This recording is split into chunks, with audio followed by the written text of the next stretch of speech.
Hey mamas, as we wrap up 2024, this is the perfect time to reflect on all the challenges and things that we want to improve in the year ahead. If you're anything like me, then trying to set goals for parenting can be very overwhelming, but I'm starting to realize that it doesn't have to be.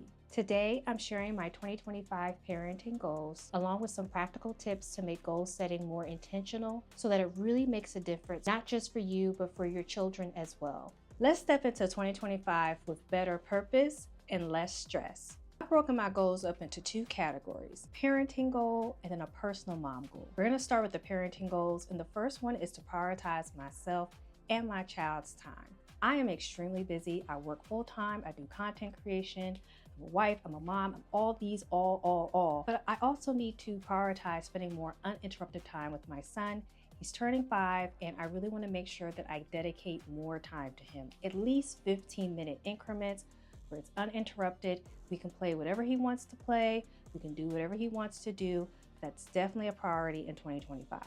I feel like I didn't do a good job of that in 2024, so I'm definitely making it a priority in 2025. It's teaching my son independence. He's getting a little older, and there's a lot of things that he really is capable of doing. And so I want to encourage him. Like, he can put his cup in the sink, he can clean off the table, he can wipe things up, he can get things from off the counter. So encourage that more to build more independence. I feel like when we have children, we want to baby them so much, but he's entering a new phase of his life and ours. So I want to encourage him to know that he is capable of doing things on his own. Fostering emotional growth. If you have a small child, you know that emotions can be big and everything is so dramatic and so important to them. But I want to be able to help foster and nurture those emotions so that he can better regulate them. At this age, his anger is so big, his sadness is so big, but his happiness is so big too. But fostering a way so that he can manage them that's age appropriate is definitely going to be something that I want to prioritize this as well for him.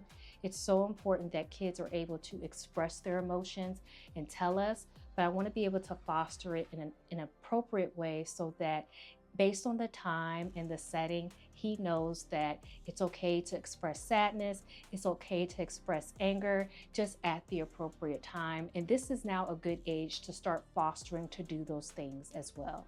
Create seasonal traditions. I'm a 2020 pandemic mom, and so the pandemic kind of messed a lot of stuff up for us. My husband and I have really been more focused on creating more traditions for my son, and we're really going to prioritize that in 2025. Again, because of the pandemic and when we first had him, everything was shut down, and the first few years of his life felt like a blur. But now that we're coming out of that, I definitely want my son to be able to look back on things that we did with him that was very traditional. We've already started to do some of those things, like with his birthday and with Christmas, but even some of the in-between holidays like 4th of July, Juneteenth, just really creating more traditions around that so that as he grows, he has something to pull back from and really help foster a good childhood experience from him.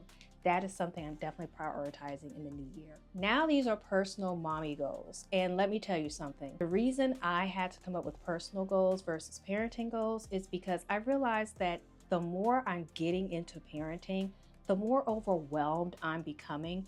I'm getting mom fog brain, and I cannot operate in the chaos anymore. So I need to be able to start creating some systems so that everyone, including myself, can kind of get out of this blur that I've been in with parenting. That is one of the reasons why I've separated my parenting and mommy goals, because it's really important to know that it's great to be a great mom, but you also have to be a good person too.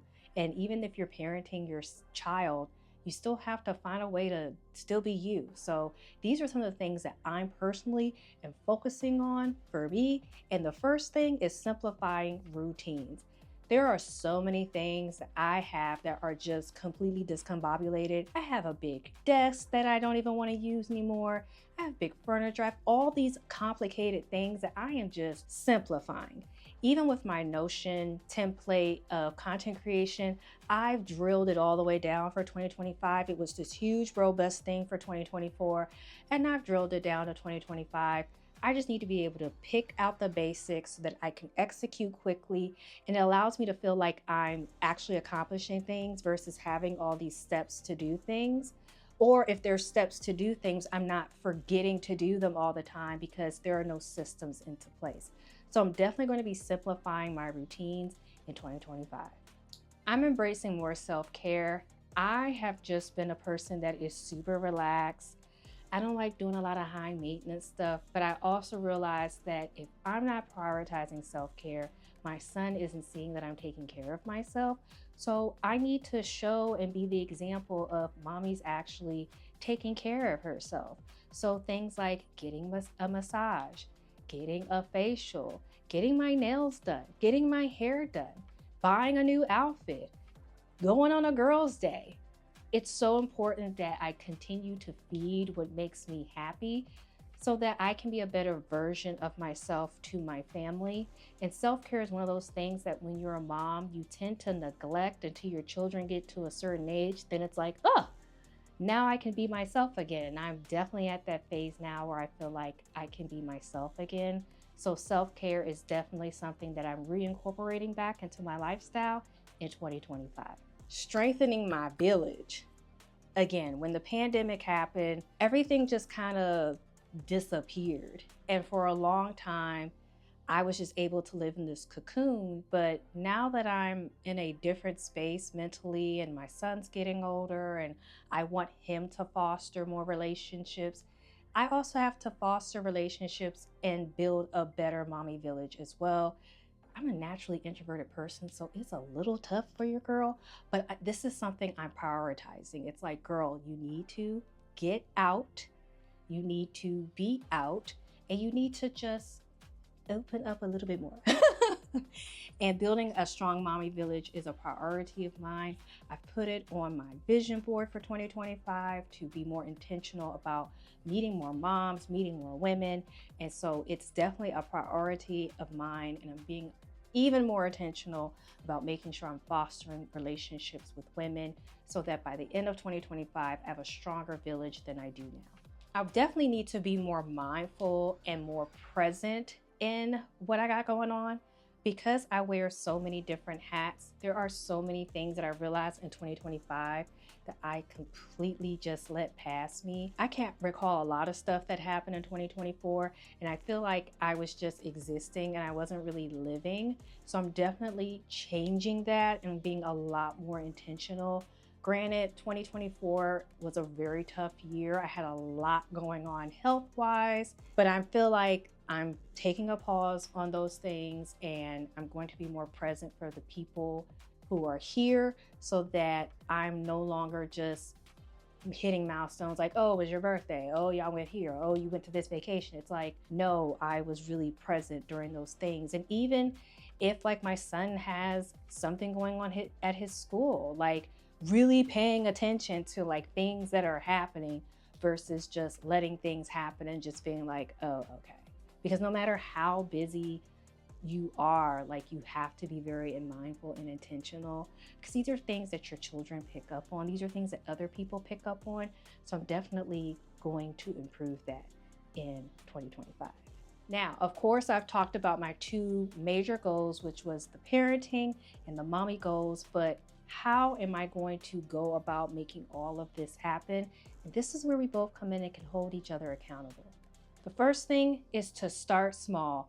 I'm only focusing on 2 or 3 things at a time per day.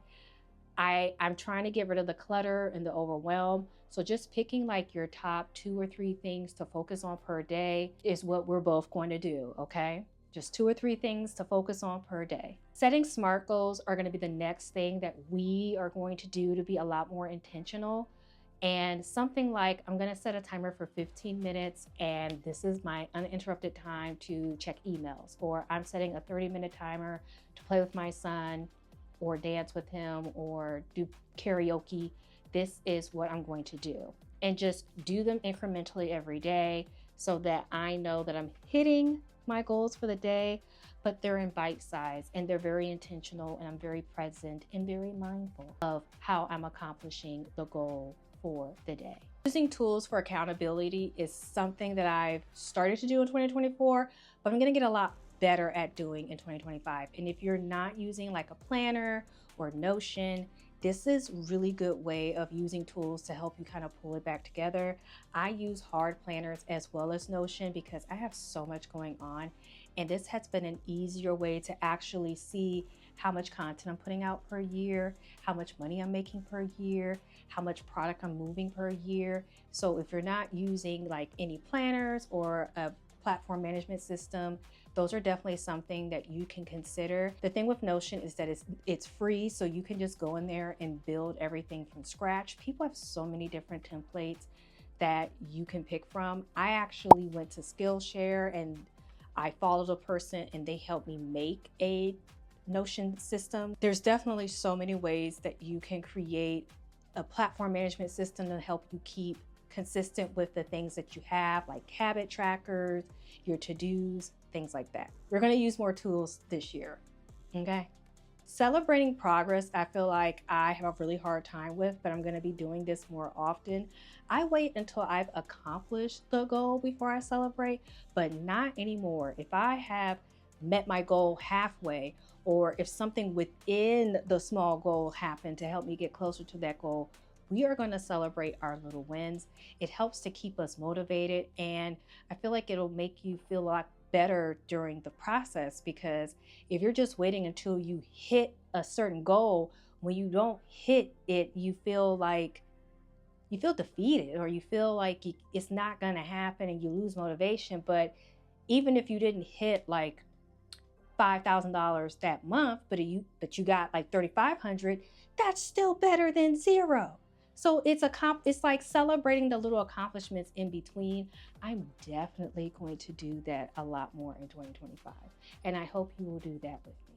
Whether your goals are big or small, knowing that you are doing a great job as a mom, as a wife, as a sister, as a daughter, as a her, you are doing a great job. We're going to head into 2025 by giving ourselves a little bit of grace, a little bit of love, a little bit of intention, and a little bit more accountability. I love to hear from you in the comments of what are your personal as well as parenting goals from 2025. We might be able to actually become accountability buddies and share other ideas with each other on how to make sure that this year was way better than 2024, okay? If you enjoyed this video, make sure to like, comment, share, and subscribe to my channel so that you know every time I put out a video to help us mamas thrive in 2025 and beyond. And while we're on the topic of trying to better our parenting as well as our personal goals, if you're looking for some tools to help preschool learning become a little bit easier, check out this video that I did talking about the tools to use for preschool learning. Whether you are Team App or Team Workbooks, you'll definitely find some value in this video right here as we go through some of the popular apps and workbooks for our little learners. See you there.